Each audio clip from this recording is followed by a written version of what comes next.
आज ये RS अग्रवाल का है, क्लास 6 का। ऐसे भी ये किसी भी क्लास का बच्चा सबके लिए है। कहता है जीरो एंगल का, कहता angle whose measure is zero, जिसका मेजर क्या होता है, जिसको जीरो उसको क्या बोलते हैं, जीरो डिग्री एंगल। जैसे ए ओ है, जैसे ये है ए ओ ए, यानी इसी रेखा पर दो बार चले गया तो ये क्या होगी, जीरो डिग्री। मान लीजिए बी ओ बी, इसी रेखा पर दो बार लाइन चले गए तो ये क्या होगी, जीरो डिग्री।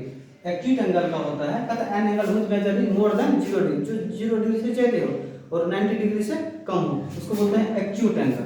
जैसे मान लीजिए पी ओ क्यू, जो एंगल होता है, एंगल ये जो होता है एंगल जिस पर झुका होता है उसको क्या कहते हैं, वो बीच में रहता है, बीच में, उसी को बोलते हैं क्या, एक्यूट एंगल। राइट एंगल का क्या होता है वैल्यू, 90 डिग्री, कहता जिसका वैल्यू एग्जैक्ट वैल्यू कितना हो, 90 डिग्री। इसका देख लीजिए, ये एग्जैक्ट वैल्यू कितना है, 90 डिग्री। जैसे कोई समतल पे, कोई प्लेन पर, जो मान लीजिए कोई दीवार खड़ा है, जैसे ये बोर्ड पूरा पूरी खड़ा है, ये सारा का सारा क्या हो गया, एक 90 डिग्री हो गया, यानी राइट एंगल हो गया। एक पॉइंट है, नोट पॉइंट है, कहता two lines that meet a right angle are called perpendicular. जैसे दो राइट एंगल, मान लीजिए एक इधर से आया और एक इधर से गया, ये राइट एंगल हो गया। दो क्या लिखा हुआ है, कहता two lines that meet a right angle, ये राइट एंगल हुआ और ये भी क्या हो गया, राइट एंगल। इसको जो मिलता है, इसको एक दूसरे क्या कहते हैं, परपेंडिकुलर। क्या कहते हैं, परपेंडिकुलर। एक दूसरे पे क्या बोलते हैं, परपेंडिकुलर। मान लीजिए इसका नाम है ए, इसका नाम है ओ बी सी, यानी बी सी पर क्या है, ओ ए परपेंडिकुलर, बी सी पर ओ ए क्या है, परपेंडिकुलर। परपेंडिकुलर का मतलब ये हुआ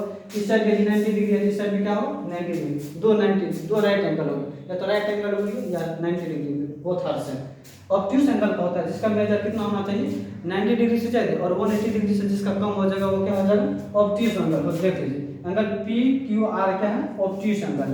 जब भी होता है एंगल, ये जो है बीच वाला, ये जब भी होगा ये बीच में होगा, या तो आप पी क्यू आर लिखो या आर क्यू पी लिखो, दोनों बात बराबर है। लेकिन जब भी ये जहाँ झुकाव रहता है, जहाँ झुकाव रहता है उसको क्या बोलते हैं, उसको बीच में लिखा जाता है।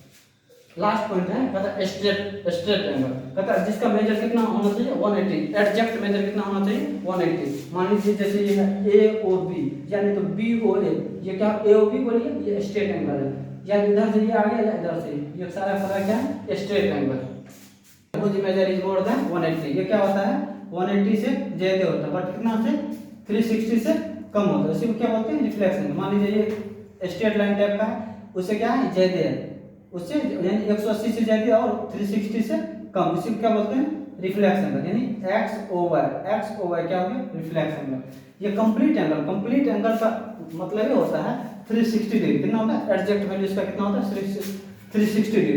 जैसे एंगल ए ओ ए, जैसे ए ओ फिर घूम के ऐसे ओ ए, ये क्या हो गया, 360 डिग्री। जैसे घड़ी होती है, घड़ी वॉच सकती ना, वॉच दीवार घड़ी, सारा का सारा क्या होता है, 360 डिग्री हो जाता है, पूरा पूरा जो घूम रही है सुई वो 360 डिग्री। दीवार घड़ी तो आप लोग देखेंगे, वॉल को लोग। दूसरा देखिए, कहता क्लासिफिकेशन ऑफ एंगल, कहता measure of the given angle A, जैसे 0 से ज्यादा और 90 से कम होगा तो क्या होगा, एक्यूट एंगल। 90 डिग्री होगा तो राइट एंगल होगा, 90 से ज्यादा और 180 से कम होगा तो ऑब्ट्यूज एंगल होगा, और डायरेक्टली 180 डिग्री होता है स्ट्रेट एंगल होगा।